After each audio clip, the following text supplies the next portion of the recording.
Today we are going to zoom in, take a deep dive into the earliest Quranic manuscripts, calling this body of manuscripts the six hopeless manuscripts, and you'll see why.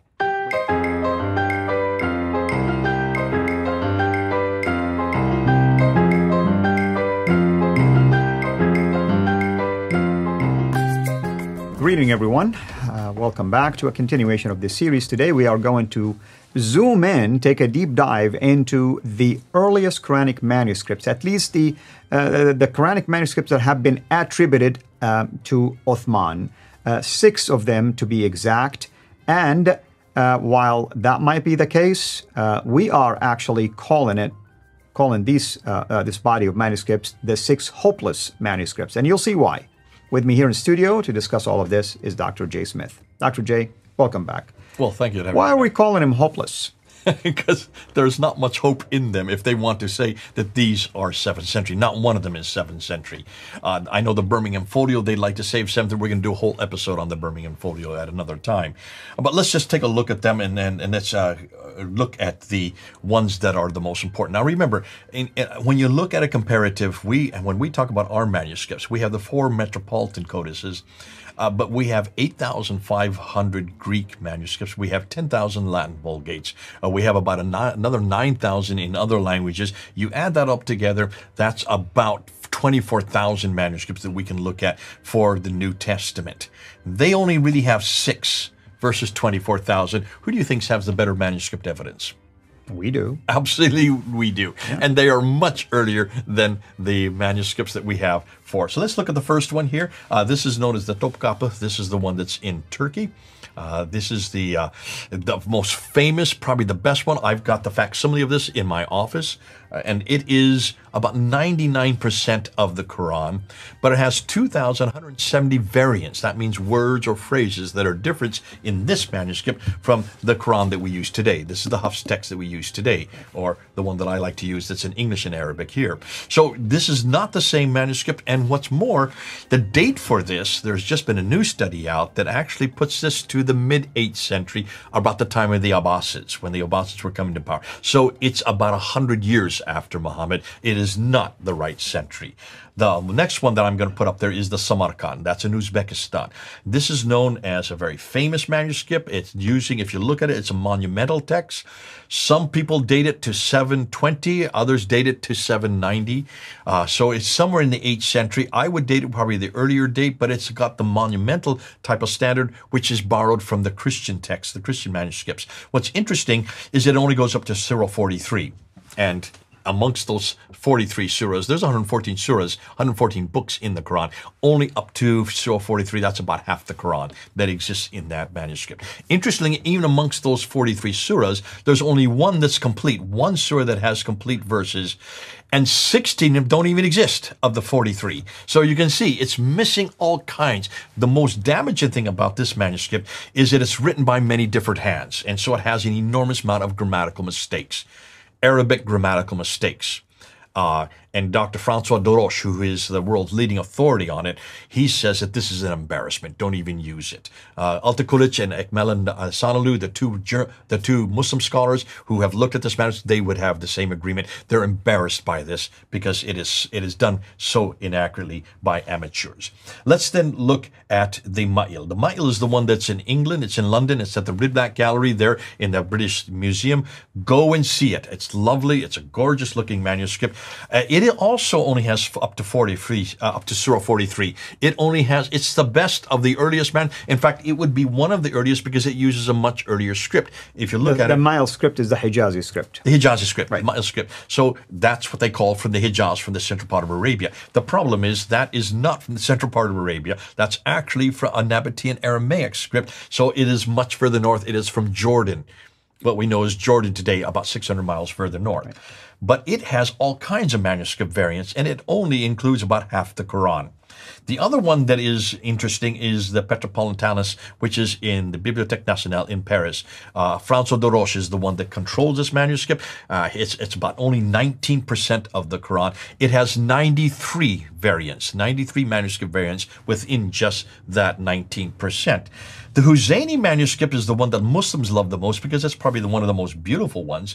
To look at it, it just looks gorgeous. It's what we would call a monumental text. Monumental text, which is later text, by the way. It's much later text. Yeah. And what's fascinating about this one is in Cairo there, and it's treasured by Muslims all over the world. But when you open its pages, you will see it is full of what we call coverings. And it's in Kufic also. It's in Kufic, which means it would be from Iraq. So it is it's just south of Baghdad, and it would be an Abbasid text.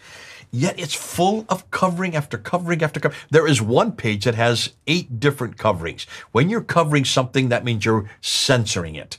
And when you cover it, you either write over top or you leave it blank. That's right. What is left behind now corresponds with this script, the Hafs text. Which indicate, as our friend Dr. Brubaker indicated, that it's kind of suspicious that why these coverings now are leading you to Hafs, which mean that it was done a later time. Okay, be careful. Not since 1924. This is during the Ottoman period. No, what I'm saying, it would have been done at a later time to try to coincide with the 1300 to today. Yeah. So the last 700 years is when this was going on. During the Ottomans, because the Ottomans had chosen the Hafs text as their official text. Exactly. The Ottomans controlled all these manuscripts, by the way.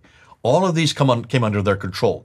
And many of them were brought up to Istanbul, where the Ottoman Empire had its headquarters. And then they were sent out as presents to other different cities. That's why the Huzayni doesn't come from Cairo. It actually comes from Kufa, from Iraq. But it's now residing there in Cairo. And probably the most exciting is this one here. And I'm going to let you talk. This is your manuscript, the Sanaf. Tell me about the Sanaf manuscript. Well, I mean, it's a bodies of manuscripts. I mean, I'm only focused on one aspect of it. It's a palimpsest. Why is it important? Palimpsests mean that it was written on leather, and we know that it was written on leather. First layer was erased, washed off, and then they wrote a second layer.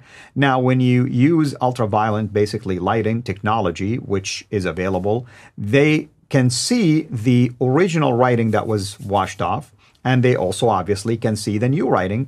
And they discovered that the original writing has variations from what we call the Hafs, the standard Quran, and even the second layer, the upper layer. So that was the lower layer, now the upper layer.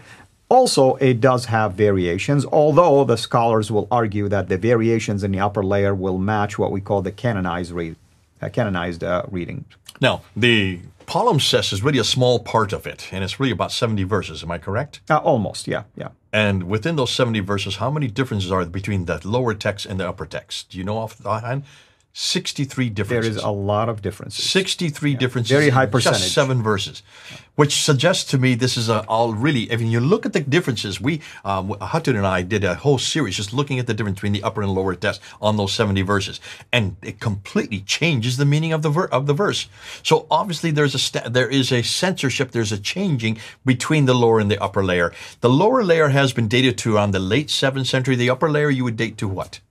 705 is what I've been hearing. I mean, it's between, I don't have the exact date in my head right now, but it's almost around that time between the... Early 8th century. Yeah, 650 to 705, something like that. Yeah. Now, just look at the picture that I have there. This is from Gerrit Puyn's facsimile. He showed me this when I was at his home there in Germany. And you look on the right side, you'll see it's a completely different script from the left side. Correct. That's chapter 19 on the right side. That's chapter 22 on the left side. So what happened to chapter 20 and 20? They're not in order, technically speaking. And you notice the 2 different scripts, which means, and he said there's about 60 years between these 2 scripts.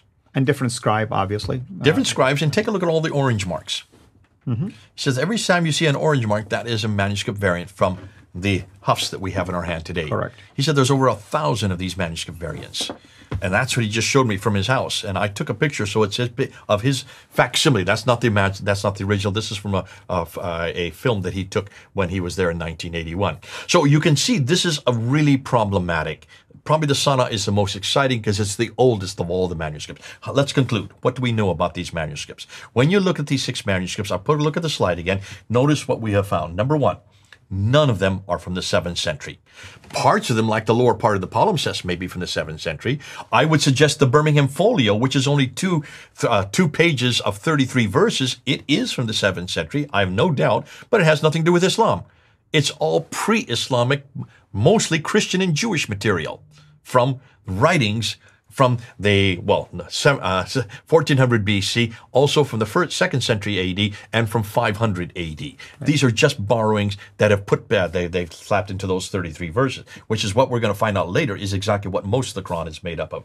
So none of them are complete. None of these manuscripts are complete. The Topkapi is the best. None of them completely agree with each other. And what's more, none of them completely agree with this book, which is the Hafs Quran, which is the official text that is used all over the world today by 93% of all Muslims.